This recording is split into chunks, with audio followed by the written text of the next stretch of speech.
Hello, everyone. This is the most magnificent bird, Beak, speaking to you today.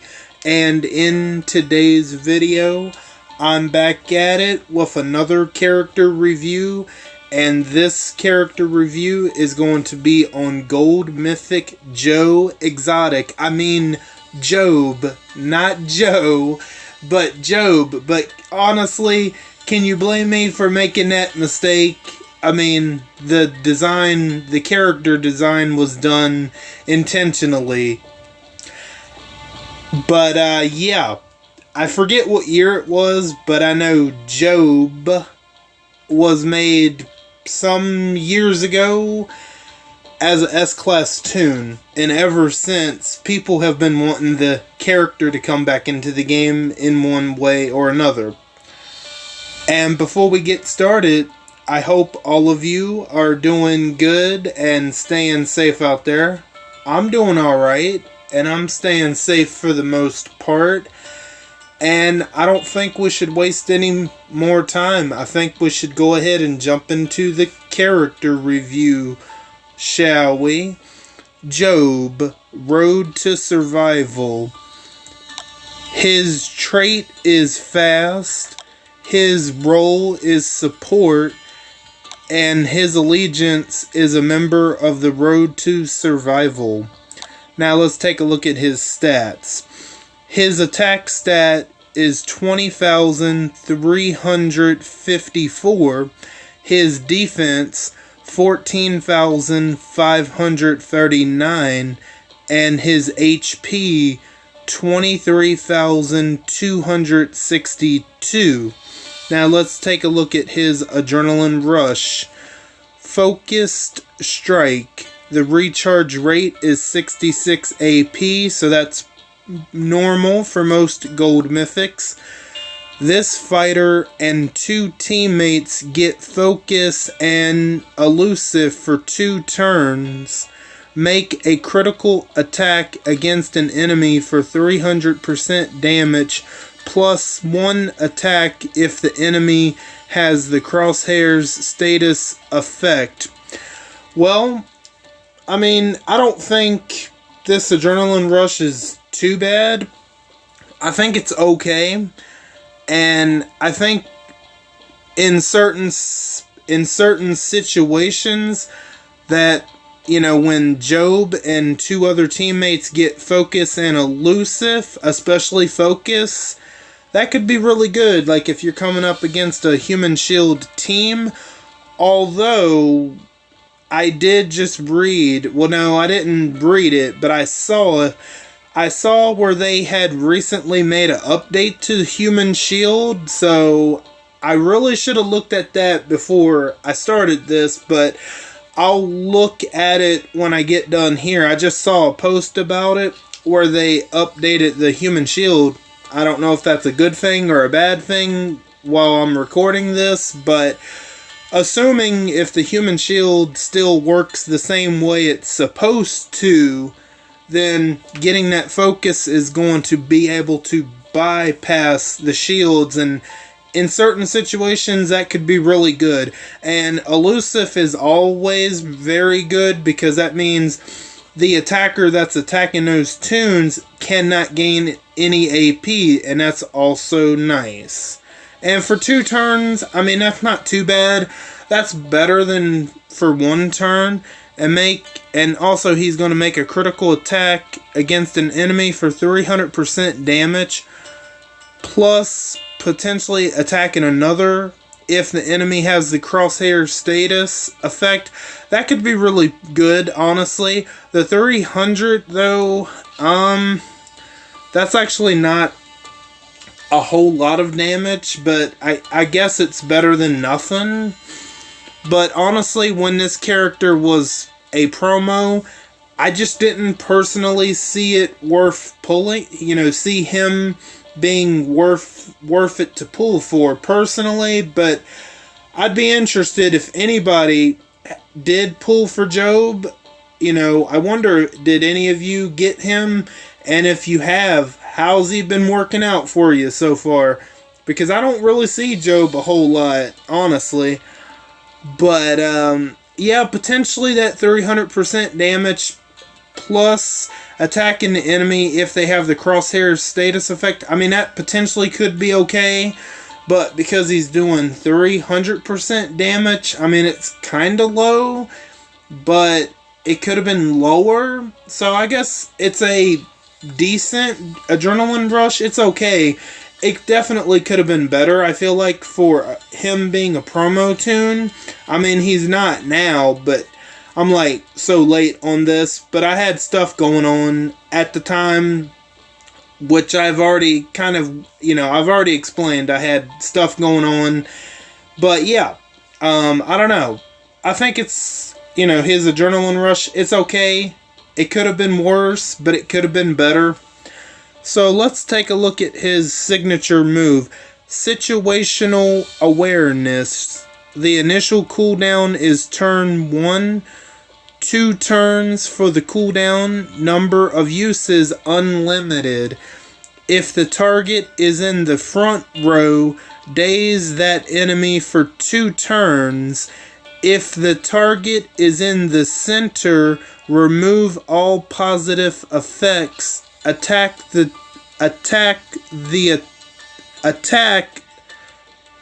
target for 400% damage. I don't know what happened with my English there, but okay. And plus attack if the target is in the back row. Okay, so you got a bunch of stuff going on here with the signature move. So if you attack any of the enemies that are in a line that are in front, they will be dazed for 2 turns. That's going to be really good, and that's going to be really helpful, honestly. And depending on who that enemy is, like I said, that's going to be really helpful and really useful. That means they can't get their signature moves off, which some signature moves are actually better than adrenaline rushes. Yeah, definitely, for sure. So daze, that's a really good one. If the target is in the center, remove all positive effects. That one, yeah, that one's pretty good too. Say if you have like healing, or if you have like a burn and bleed resist, that's going to get wiped away only to the target that's in the middle. That's the only, so it's both good and bad. The bad part is it's only happening to the leader. Like, say if you're coming up against a Jackie or Wangfa lead, only that particular leader will lose those positive effects, while everybody else will still be benefiting from them. So that's the upside and downside to that one.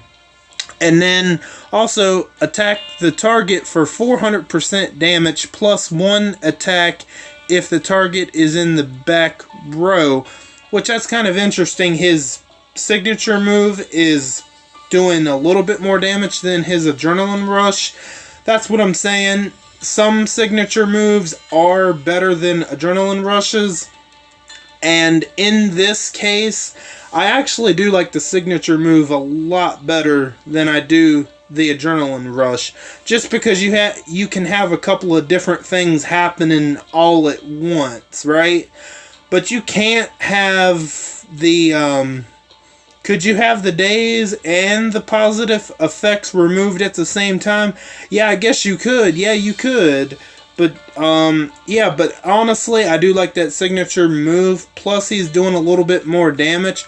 Plus, he's going to be doing 1 extra attack to the target if that target is in the back row.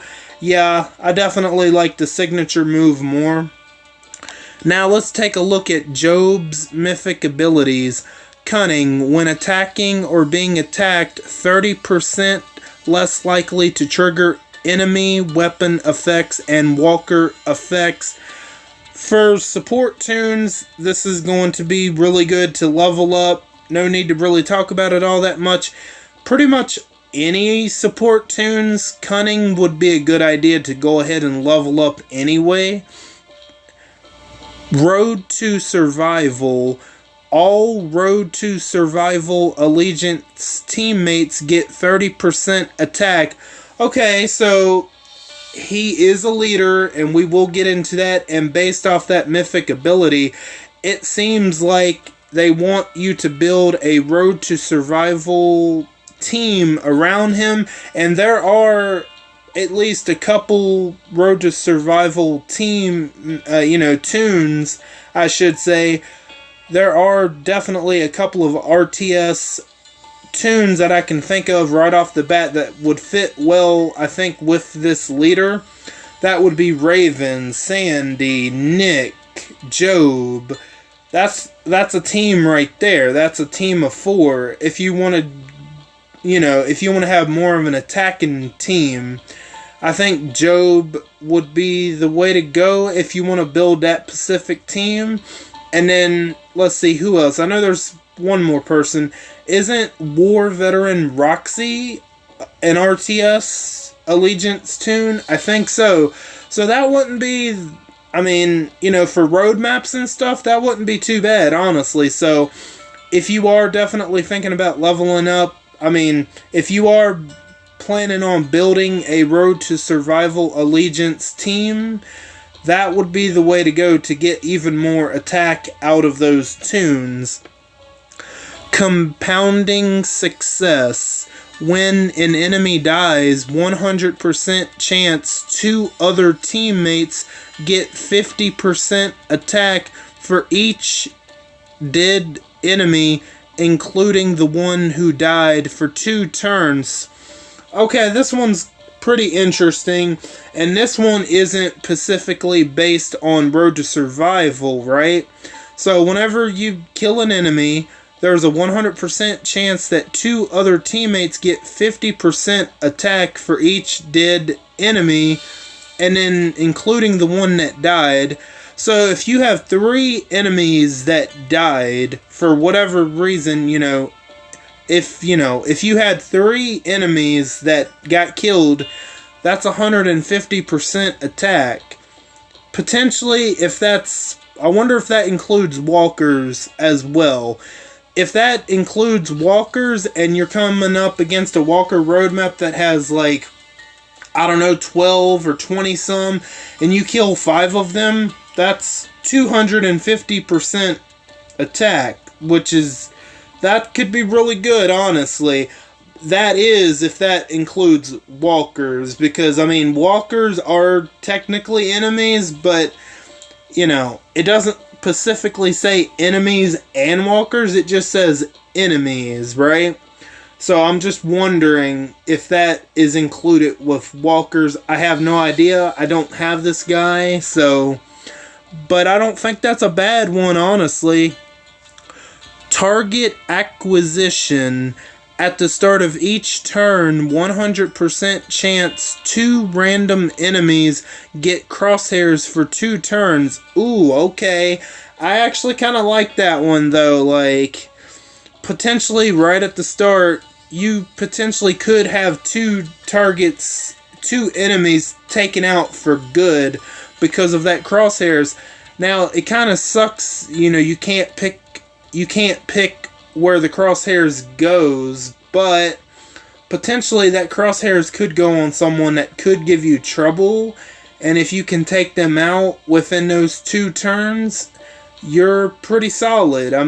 That's honestly very good. Honestly, I can't think of any bad mythic abilities that he has. I will say, if you're not planning on building a Road to Survival team, then Road to Survival mythic ability wouldn't be worth leveling up. But it seems like it might be worth leveling up, because we're going to get ready to get into the leader skill just in a second. So I like all of his mythic abilities. So let's take a look at his leader skill. All teammates get 100% attack down resistance for 3 turns. All fast teammates get 50% attack. All other teammates get 35% attack instead. Okay.